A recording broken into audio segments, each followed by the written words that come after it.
अगला प्रश्न, भगवान मिलता क्यों नहीं है? क्या भगवान लापता हो गए? जो मिले लापता हो तो मिले। कई लोग हमारे पास आते, गुरु जी हमें भगवान को पाना है। अब पाए हुए को क्या खाक पाना है? पाए हुए ही हैं महाराज। अगर पाए हुए हैं तो दिख क्यों नहीं रहा? आंख कर सकती है पहचान बड़ी मुश्किल से, क्योंकि आदमी बनता है इंसान बड़ी मुश्किल से। भगवान पाए हुए हैं। अब पाए हुए को क्या पाना? भाई कोई लापता हो, खोज खोया हो तो पाइए, हो गया हो तो पाओ। वो तो मिले मिलाए हैं। लेकिन अगर भगवान मिले मिलाए तो दिखते क्यों नहीं? जिस प्रकार दूध में घी है पर दिखाई कब तक नहीं देता? जब तक मंथन ना करो, जब तक दूध जमे ना और मक्खन ना बनाया जाए, तब तक घी नहीं निकलता। उसी प्रकार भगवान पाया हुआ है। जब तक भक्ति का मंथन और तपस्या की आग पर तपाया नहीं जाएगा, तब तक परमात्मा भी इन आंखों से दिखाई नहीं देगा। तो भगवान खोए नहीं है, भगवान पाए ही पाए। बोलो सीताराम, जोर से बोलो। अब बात ये पाने वाली तो ऐसी हो गई, एक आदमी आंख अपनी नाक पर, जैसे ये भाई साहब चश्मा लगाए कैमरा वाले, ऐसे ही एक आदमी चश्मा लगा करके अपना ही चश्मा खोज रहा था। एक बूढ़े महात्मा जी इनके जैसे ही। अब ये तो नहीं थे वो, ये तो नहीं है, ये तो बहुत अजीब टाइप के हैं, पर तुमसे ही ज्यादा खतरनाक था हमारा चेला। उसका नाम था चंगीलाल।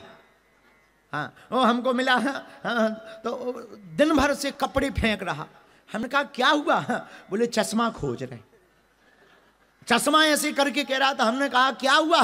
बोले चश्मा खोज रहे। हमने कहा ये नाक पे, अरे बताओ, हम खोज रहे थे, ये मिल गया। हम तो आंखों में ही लगाए थे। चश्मा लगाकर चश्मा को खोजते हैं। ऐसे ही एक बार हमारे साथ घटना घटी। एक पेन था, उसमें बालाजी बने थे, हमने कान में खोस लिए और पूरे आश्रम में खोजा, पेन कहां है? पेन अर्जी लगाने तक की नौबत आ गई कि अब तो भाई वाईफाई से ही पूछना पड़ेगा। लेकिन वाईफाई से पूछना पड़ेगा तो अर्जी लगाने के लिए भी तो पेन चाहिए। अब पेन चाहिए तो जैसे ही हाथ, अरे हमने कहा ये है। बताइए, खो गया हो तो मिले, लापता हुआ हो तो मिले। वो तो मिला मिलाया ही है, बस पहचान बड़ी मुश्किल से होती है। कई बार सदगुरु बैठा रहता, भगवान बैठा रहता, पर महात्मा में परमात्मा बैठा रहता, वो परमात्मा दिखाई नहीं देता, क्योंकि आंखों में कामनाओं का पट्टा लगा रहता है। ये पट्टा खुलते ही परमात्मा के दर्शन हो जाते हैं। ऐसे समझो, एक महात्मा के पास पारस मणि थी। पारस मणि, मणि का, पारस मणि का काम क्या है? लोहे को स्पर्श कराते ही वो सोना बना देती। एक चोर गया चोरी करने, 3 साल तक चोर सेवादार बना रहा। कई सेवादार ऐसे भी होते हैं, इसलिए जितने भी गुरु हैं उन्हें सेवादारों पर थोड़ा देर से भरोसा करना चाहिए। हम अपनी नहीं कह रहे, सेवादार तो सेवादार है, कैसी भी सेवा कर सकते हैं। जेब खाली करने की भी तो एक सेवा ही है। आप जेब खाली। एक महात्मा हमारे पास रोते हुए आए। हमने कहा क्यों रो रहे हो? महाराज क्या बताएं, हमारा 2.5 साल तक चेला बना रहा, हमारा पूरा बैग लेके चला गया, उसमें 5-6 लाख रुपया थे, सोने की चांदी की। हमने कहा क्या करता रहा? बोले झोला ढोता रहा। हमने कहा थोड़ा दूर ले गया, पहले ही से ही काम कर रहा है, झोला पकड़ने का काम कर रहा है, अब थोड़ा दूर चला गया होगा, अब उसमें क्या है, अब तो सेवादार है, अब सेवा है, ये भी एक सेवा है। तुम्हारा वजन हट गया, काहे को रो रहा है? अरे बोले वजन थोड़ी हट गया, 6 लाख चोरी हो गए।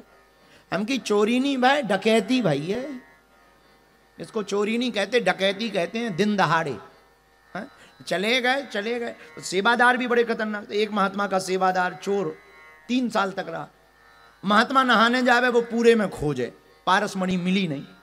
तो एक दिन गुरुजी ने कहा हम नहाने जाते हैं, तुम कपड़ा क्यों फेंकने लगते?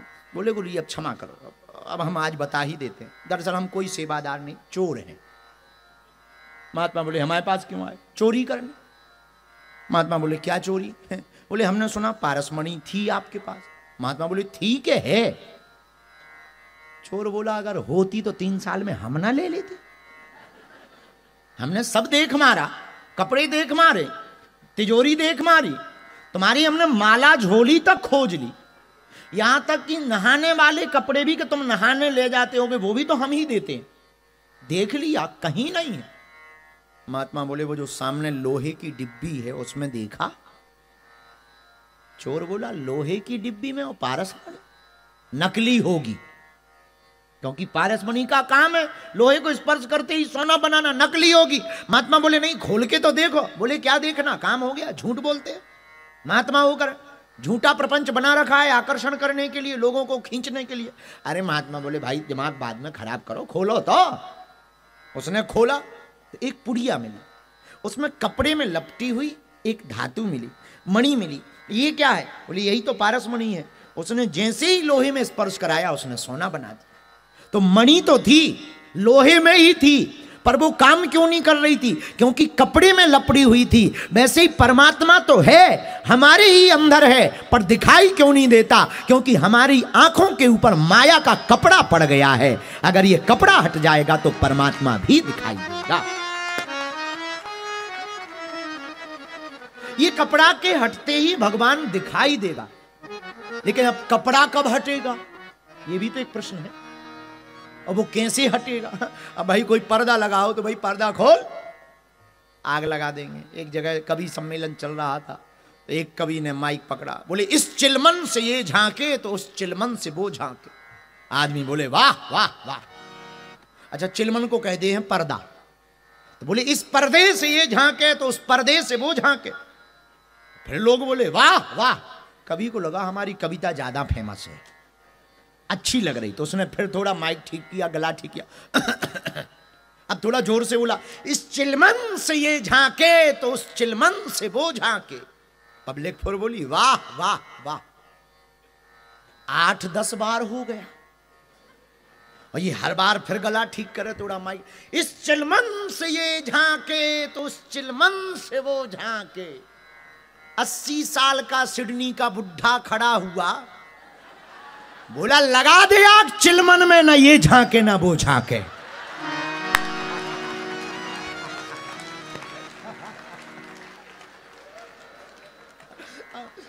लगा दे आग चिलमन में, ना ये झांके।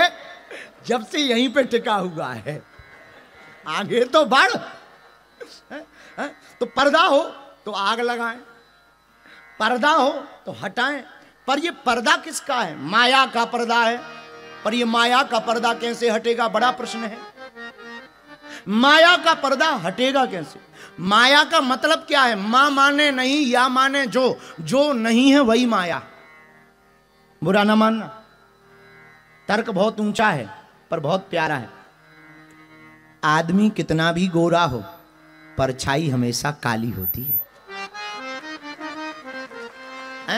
आदमी कितना भी गोरा हो पर परछाई काली होती है। इसलिए मेरे माई बाप, जो तुम्हें दिख रहा है वो जरूरी नहीं कि दिख रहा है। जैसे परछाई गायब हो जाती है, वैसे ये दुनिया भी एक दिन गायब हो जाती है, सब निकल जाता है, सब सरक जाता है। पर महाराज बातें कहना सरल है, अभ्यास में उतारना बड़ा कठिन है। माया बेकार है ऐसा कहना तो सरल है, लेकिन इसे अभ्यास में उतारना। भले ही प्रवचन में कहे माया बेकार है, माया के चक्कर में नहीं पड़ना चाहिए, लेकिन आरती पे नजर रहती है, चढ़े हैं। और कई बार तो आरती के रुपयों में भी लड़ाई हो जाती। उसमें 100 रुपया ऑस्ट्रेलियन डॉलर था, कहां गया? कहां था? अरे भाई कैसे नहीं था, हमने देखा था, वो लाल साड़ी वाली माता जी ने चढ़ाया था। बताइए, जो 20 मिनट पहले माया के चक्कर में नहीं पड़ना चाहिए। हम लोग कितने भी प्रवचन, आप भी कितने भी, ये तुम्हारी भी दुर्दशा यही है, हम अपनी नहीं, तुम्हारी भी यही दुर्दशा है। तुम कितना भी प्रवचन सुन लो, बाद में तुम यही कहोगे और तो सब ठीक है, कर्जा है बस वो चुक जाए। हे हनुमान जी महाराज, और तो सब बड़ी बड़ी कृपा है, एक कार लेने की इच्छा है, हे बजरंगबली एक कार ले जाए। तो कहना सरल है, अभ्यास में उतारना बड़ा कठिन है। इसलिए हम तुम्हें एक नया तरीका बता देते हैं। पूछो क्या? जोर से पूछो। अभ्यास का नया तरीका ये है, माया बेकार है ये तुम्हें नहीं सोचना है, जो मिला है वो प्रभु का प्रसाद मानना है। जो मिला है वो कम नहीं, जो नहीं मिला उसका कोई गम नहीं, जो मिलेगा वो सिर्फ एक ख्वाब है, पर जो हमने पाया वही लाजवाब है। यह प्रभु को मान करके, ये प्रभु का प्रसाद है। किसका प्रसाद है? भगवान का प्रसाद मान करके रख लेना चाहिए। उससे परिणाम क्या होगा? माया से ममता नहीं होगी। भगवान का प्रसाद है। पा लिया। जय बजरंगबली, बोलो सीताराम। तो माया का पर्दा क्या हट जाएगा? हाँ, हट जाएगा। कैसे हटेगा? संसार को अपना नहीं मानना है, प्रभु को अपना मानना। लेकिन यह भी अभ्यास में उतारना बड़ा कठिन। तो सुनो, उपाय सुना बता रहे। पूछो क्या? तन से संसार के रिश्ते निभाओ, मन से गोविंद से रिश्ता जोड़ लो। दोनों काम हो जाएंगे। न तुम्हें बैरागी बनना पड़ेगा, न सन्यासी बनना पड़ेगा।